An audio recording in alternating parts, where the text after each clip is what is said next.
겁니다. 마찬가지로 과학이 뭐냐를 이렇게 좀 이렇게 펼쳐놓고 보면 그렇게도 완벽할 것 같은 과학도 한계가 있습니다. 이제 저 과학의 한계를 모르니까 사람들이 미신, 맹신, 불신 이런 것들이 널리 퍼져 있는데요. 여러분 아까 제가 과학적 연구 방법의 4단계를 말씀드렸는데 그중에 첫 번째 단계가 관찰이죠. 그럼 여러분 이걸 잘 생각해 보면 관찰로부터 시작된다는 얘기는 관찰할 수 없는 것은 과학이 확실하게 뭘 얘기할 수가 없다는 얘기겠죠. 그래서 보세요. 첫 번째 과학의 한계가 관찰의 한계입니다. 관찰할 수 없는 영역은 과학이 어쩌질 못해요. 그래서 예를 들어 이런 과학은 물리적인 영역에 대해서는 정말 정확하게 잘해요. 그래서 막 1억 분의 1초, 1조 분의 1g 이런 거 막 측정하고 그래요. 놀라운 일이죠. 근데 과학이 못하는 영역이 뭐냐면요. 비물리적인 영역. 예를 들면 마음입니다. 아까 언뜻 얘기했던. 자, 오늘 여기 오신 분들은 다 마음을 가지고 계십니까? 그러신가요? 예, 좋아요. 마음을 가지고 계신다고 하시니까 혹시 마음이 없으신 분 계십니까? 마음이 없는 분은 안 계시죠? 좋아요.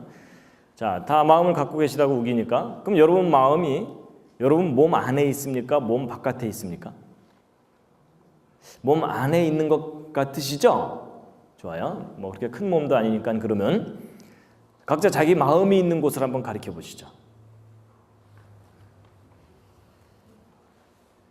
지금 여기 지금 뭐 옮겨 다니나요? 마음이? 아니 그렇게 막연하게 얘기하지 말고요. 구체적으로 정확하게 어디? 심장 옆에 몇 센치? 마음 있으신가요? 정말이요? 어디요? 이 안에? 그러니까 안에 구체적으로 어디? 혹시 없는데 우기시는 건 아닌가요? 근데 여러분 사실은 제 질문이 틀렸습니다. 제 질문이 틀렸습니다. 여러분 마음이라는 것은 비물리적인 존재인데 어디라는 거는 뭐예요? 위치고 장소이죠. 그건 물리적인 값이죠. 그럼 비물리적인 것을 물리적인 값으로 표현하라 그러니까 그건 말이 안 되는 겁니다. 뭐가 틀렸는지 아시겠죠? 그렇죠? 예. 여러분 옆에 있는 사람 이렇게 보면 마음이 보여요? 안 보여요? 안 보여요. 그렇죠? 예. 그런데도 마음이 있다고 믿고 계시잖아요? 근데 제가 어디 가서 물어봤어요. 마음이 없으신 분 그랬더니 어떤 분이 손을 들더라고요. 마음이 없대요. 그래서 왜 그러냐 그랬더니 어떤 매력적인 사람한테 마음을 뺏겼대요. 근데 뭐 저도 갑자기 할 말이 없어갖고 그때 조만간 도로 찾으시죠. 이러고서 이제 말았는데 근데 여러분 그런 경우 빼고 마음은 다 있다고 믿잖아요. 근데 어디 있는지도 몰라요. 어떤 사람은 마음이 무겁다 그러는데 몇 톤인지도 모르고 그래서 여러분 마음은 눈으로 볼 수 없는 대상이기 때문에 눈으로 보려고 하면 안 되는 겁니다.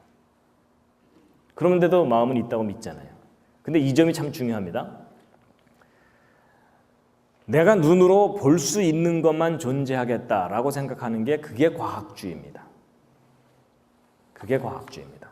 그래서 그 대표적인 예가 그거예요. 사람들한테 하나님을 믿으십시오. 신을 믿으십시오. 그러면은 사람들의 일차적인 반응이 뭐예요? 보여줘봐, 믿게 이러죠.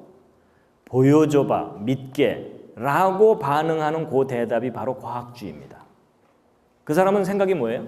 내가 눈으로 볼 수 있는 것만 존재한다고 인정하겠다라는 생각이잖아요. 그렇죠?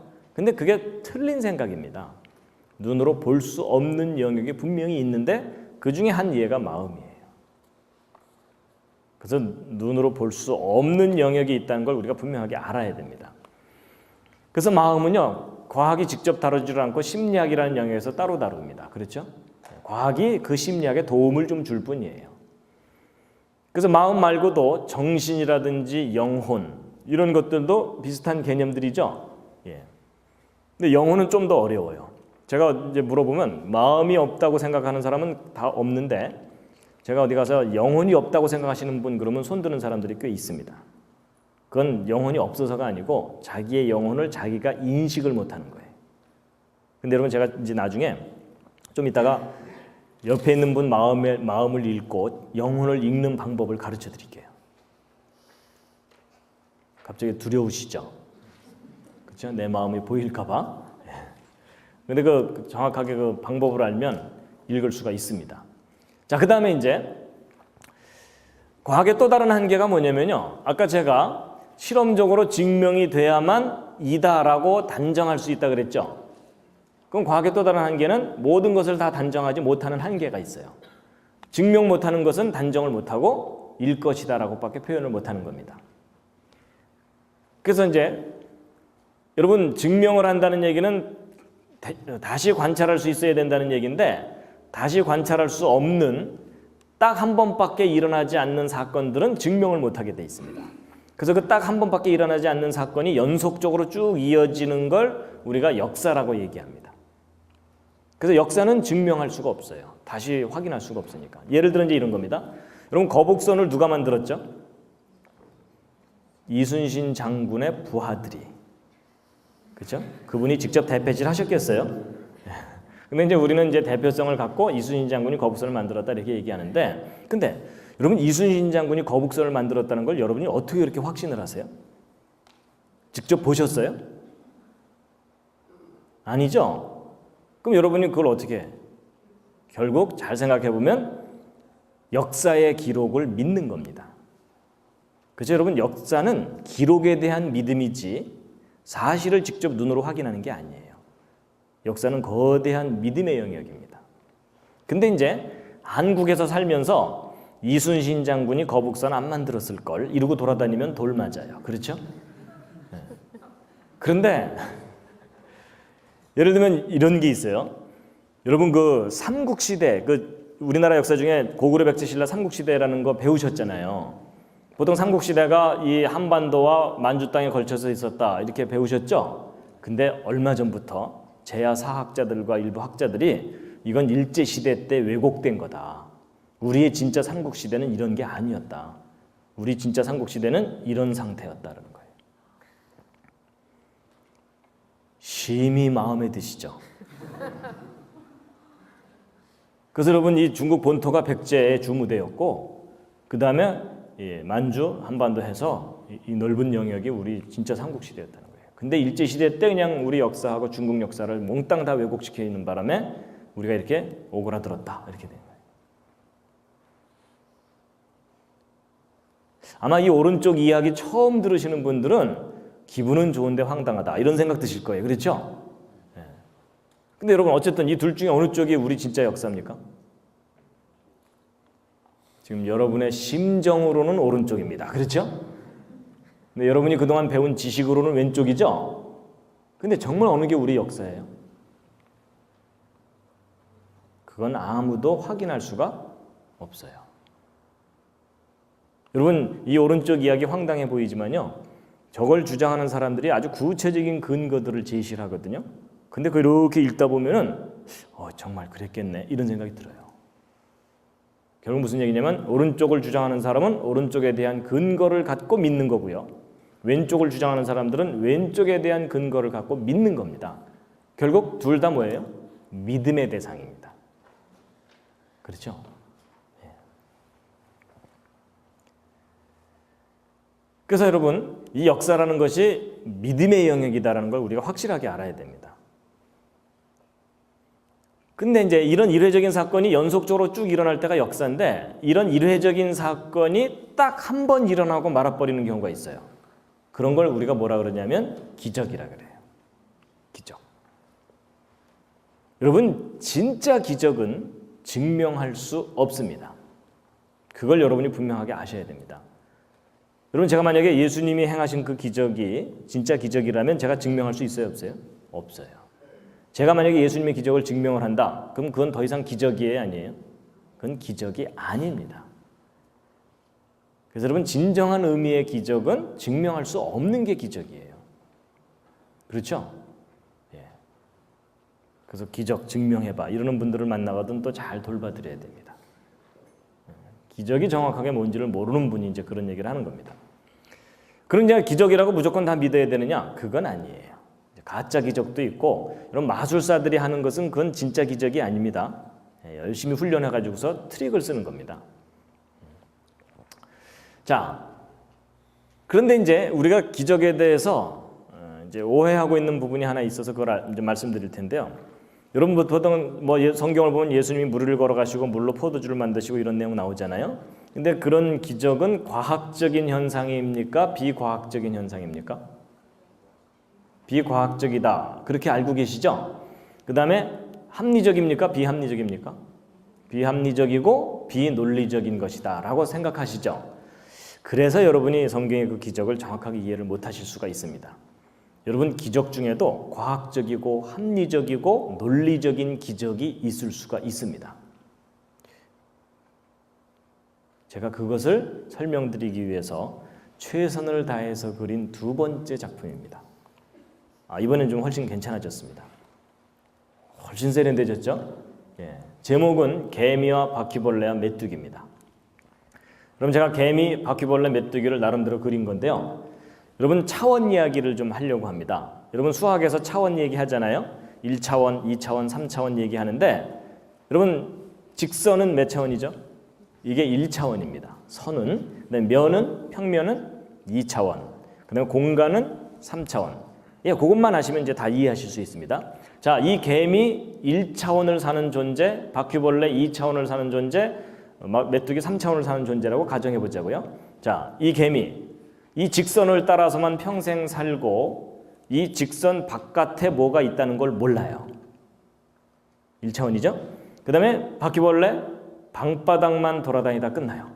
공간이 있다는 걸 몰라요. 예. 그 다음에 이제 메뚜기 펄쩍펄쩍 뛰면서 3차원을 자유롭게 살아요. 그렇다고 하자고요. 예. 자, 이 개미 무신론 개미입니다. 신은 없다. 그러면서 자기 나름대로 아주 과학적이라고 자부하는 개미예요. 그래갖고 교회 다니는 다른 개미들을 핍박하면서 니들은 마음이 약해서 자꾸 신이 있다 그러는데 그런 건 없어. 이러면서 이제 살고 있던 개미입니다. 근데 이 개미가 룰루랄라 잘 살고 있었는데 어느 날 뜻하지 않은 사건이 일어났어요. 바퀴벌레 한 마리가 자기 앞을 쓱 지나간 거예요. 이 개미가 놀랬겠어요? 안 놀랬겠어요? 놀랬어요. 왜냐하면 뭔가가 자기 차원으로 쑥 들어왔다가 사라졌잖아요. 그렇죠? 근데 이 개미는 이제 워낙 이성이 강했기 때문에 내가 어떻게 잠을 잘못 자서 헛걸받는가 보다. 이러고서 그냥 지나가 버렸어요. 근데 이 바퀴벌레가 한 번만 지나갔으면 별일 없었을 텐데 며칠 후에 또 한 번 앞으로 지나간 거예요. 여러분 이 개미가 진짜 놀랬겠어요? 안 놀랬겠어요? 이번엔 진짜 놀랐어요. 왜냐하면 자기가 한 번 본 거면 잘못 본 건데 두 번이나 계속 봤기 때문에 지난번 본 게 잘못 본 게 아니에요. 그렇죠? 그래서 이 개미가 가만 생각해 봤더니 자기가 지금 기적을 본 거예요. 왜냐하면 여러분 이 개미는 A 지점에 존재하다가 B 지점으로 이동하려면 이 중간을 지나가야만 되죠. 근데 제3의 어떤 존재가 나타나가지고서 A 지점에 나타났다가 중간에서 전혀 관찰되지 않다가 B 지점에서 다시 나타났죠. 개미한테는 이게 가능해요? 불가능해요? 불가능해요. 근데 이 바퀴벌레가 그걸 했잖아요. 자기가 지금 뭘 본 거예요? 기적을 본 거예요. 이 개미가 너무너무 놀라갖고 이런 기적을 일으킬 수 있는 분은 누구다? 신이다.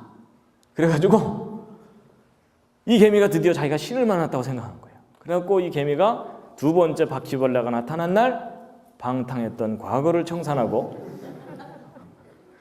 신앙을 가진 개미가 된 거예요. 그래서 신은 존재한다. 내가 만났다. 이러면서 그 다음부터 막 전도를 다니면서 다 다른 개미들을 막 전도를 한 거예요. 그래갖고 이 개미가 점점 그 신앙이 경건해지면서 그 신앙이 발전을 했는데 무슨 신앙으로까지 발전했을까요? 재림 신앙으로 발전한 거예요. 언젠간 다시 오실 거다 이러면서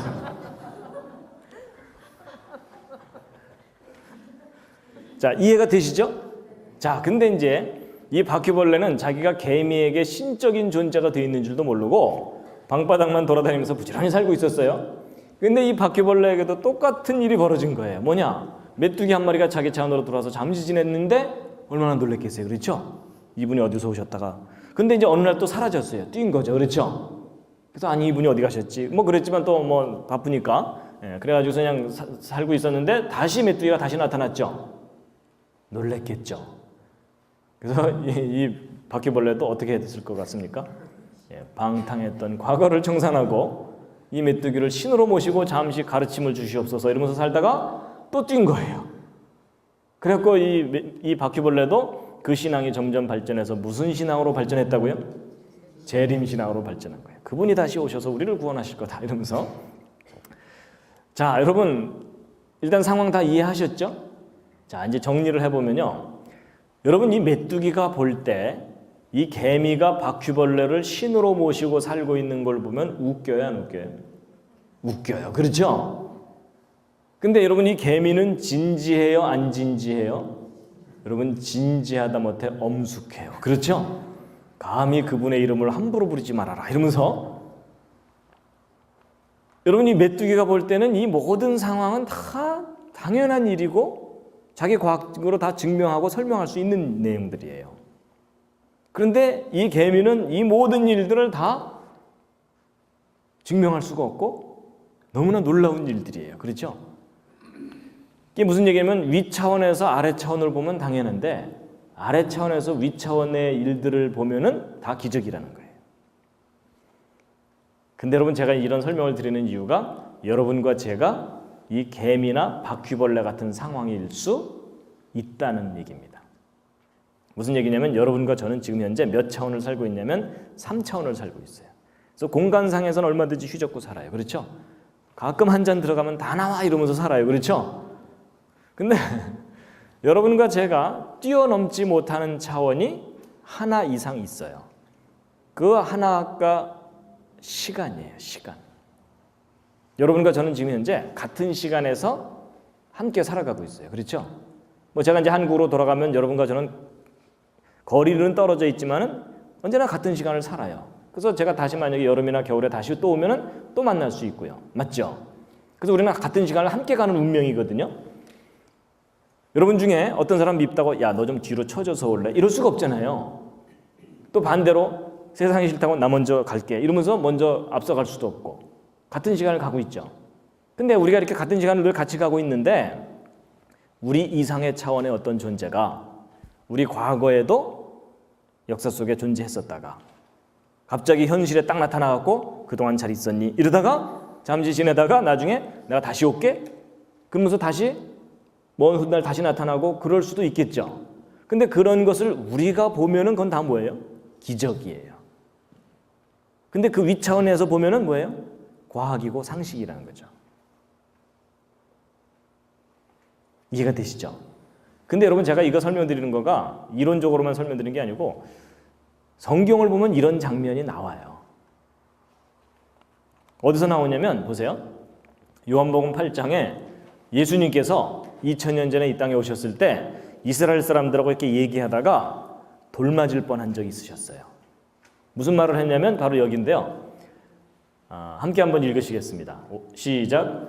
너희 조상 아브라함은 나의 때 볼 것을 즐거워하다가 보고 기뻐하였느니라. 유대인들이 가로되 네가 아직 50도 못 되었는데 아브라함을 보았느냐. 예수께서 가라사대 진실로 진실로 너희에게 이르노니 아브라함이 나기 전부터 내가 있느니라 하시니 저희가 돌을 들어 치려 하거늘 예수께서 숨어 성전에서 나가시니라. 이해가 되십니까? 제가 뭐냐면은 예수님이 이스라엘 사람들하고 막 얘기하다가 내가 니네들 조상 아브라함, 뭐 성경은 다른 곳에 보면요 너희 조상 아브라함이 태어나기 전부터 내가 이미 존재하고 있었다 이런 얘기를 한 거예요. 근데 이스라엘 사람들이 저 예수 미쳤다 이렇게 정도 반응을 보인 게 아니고 예수님을 돌을 들어서 쳐 죽이려고 그랬던 거예요. 근데 여러분 왜 쳐 죽이려고 했을 것 같습니까? 여러분 그건 조상 모독죄에 해당됩니다. 그래도 느낌이 잘 안 오시죠? 예를 들어 누군가가 여러분한테 내가 네 할아버지 업어 키웠어 이렇게 얘기하면은 여러분 분노가 일어나시죠? 그렇죠? 그거와 똑같은 얘기를 한 겁니다.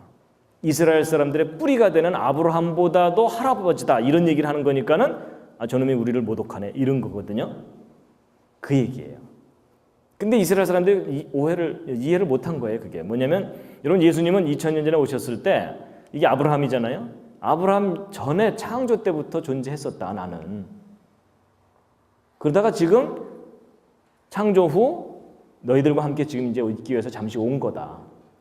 그러다가 또 한동안 내가 안 보일 거다. 근데 마지막 때가 되면 내가 다시 이 세상을 심판하고 또 나를 믿는 자는 구원하기 위해서 올 거다. 얘기를 했어요. 근데 3차원을 살고 있는 사람들한테 이게 이해가 돼야 안 돼요? 이해가 안 돼요. 그래서 우리는 시간 속에 살고 있지만은 이 시간을 뛰어넘는 분이 이 땅에 오셨을 때 그 얘기를 하신 거라는 거예요.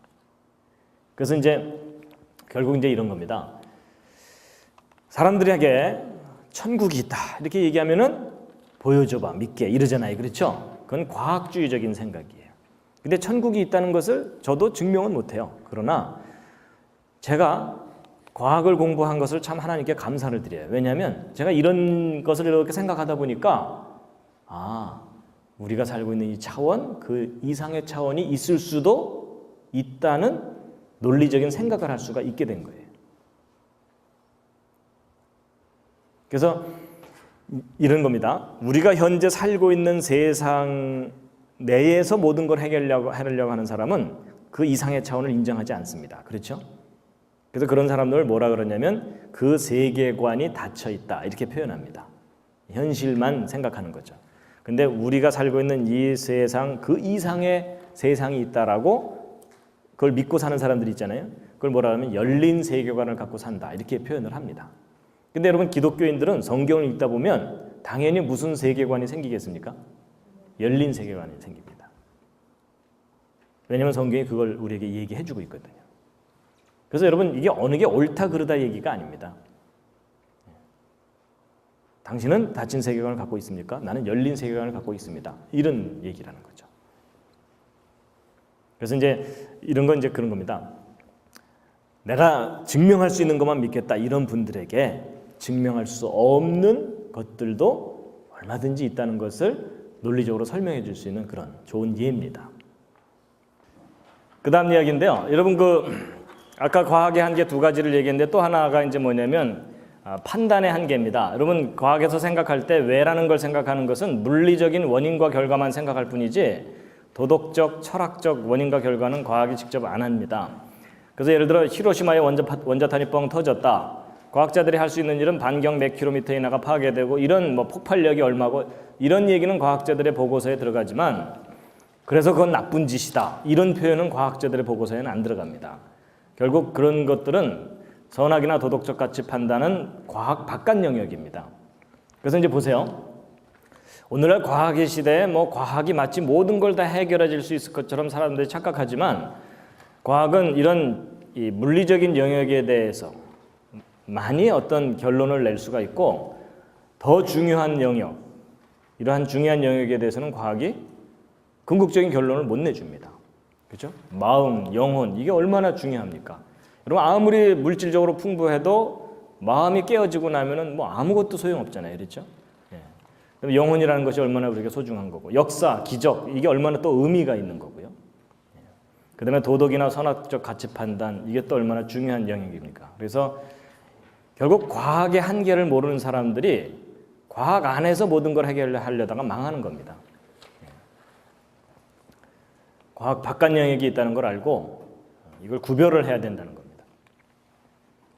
그 다음에 이제 과학 자체에도 한계가 있지만 과학을 연구하는 주체가 인간이기 때문에 인간의 한계가 곧 과학의 한계입니다. 과학자들의 한계가 있는 겁니다. 무슨 얘기냐면 과학자들은 전지전능하지 않습니다. 그렇죠? 모든 걸 다 알지 못합니다. 여러분 혹시 제가 전지전능해 보이십니까? 혹시 그렇게 봐주신다면 제가 교주를 해드릴 용의가 있습니다. 근데 여러분 인간은 절대로 전지전능하지 않고 영생불멸하지도 않고요. 그러니까 과거나 미래도 모르고요. 그 다음에 무소부재. 여러분 인간은 기껏해야 지금 지구상에서 바글바글 살고 있는 겁니다. 우주 전체를 모릅니다. 그 다음에 과학자들이 결코 순결하거나 선하지 않습니다. 그리고 과학자들이 정직하거나 공평하지도 않고요. 그렇죠? 예. 이번에 이제 그런 사건 때문에 결국 그렇지 않은 사람도 있구나. 이걸 알게 됐잖아요. 예. 과학자도 그냥 인간입니다. 인간의 수많은 결함을 과학자들도 갖고 있기 때문에 과학자들의 말을 절대적으로 믿으시면 안 됩니다. 그러니까 제가 말하는 것도 믿으시면 안 됩니다. 제가 말하는 것 중에도 어떤 건 믿을 만하고 어떤 건 아닌 것도 있기 때문에 다 믿으시면 안 됩니다. 그러니까 결국 인간은 모르는 영역은 믿어야 되잖아요. 그렇죠? 결국 과학이 뭔지를 정확하게 알고 나면요. 이런 속성들을 알고 나면 과학의 영역보다 더 큰 영역이 믿음의 영역이구나. 이걸 알게 된다는 거죠. 그러니까 저도 뭐 하나님을 믿고 마음이 있다고 믿고 그런데 제가 실험실에서 증명을 해서 믿는 게 아니에요. 그 더 큰 영역이 있다는 것은 믿음으로밖에는 볼 수가 없기 때문에. 자, 그 다음에 이제 이렇게 이제 과학도 정리해놓고 과학의 한계도 알고 하면 이제 진화론과 창조론 문제에 대해서 우리가 좀 한 가지 좀 분명하게 좀 하고 넘어가야 될 게 있습니다. 뭐냐? 여러분 보통 사람들이 진화론과 창조론에 대해서요 아주 지독한 편견을 갖고 있습니다. 그 편견을 기독교인들도 갖고 있어요. 그게 뭐냐면 진화는 과학의 영역이고 창조는 종교의 영역이다라고 나눠서 생각하는 겁니다. 그래서 진화는 과학적 진리, 창조는 종교적 진리 이렇게 나눠 생각하는데 여러분 이거 아주 잘못된 생각입니다. 그래서 이제 보통 진화는 객관적인 사실이고 이성적인 판단에 의한 결론이다. 근데 반대로 이제 창조는 주관적인 거예요. 남이야 믿든 말든 나는 창조 믿는다.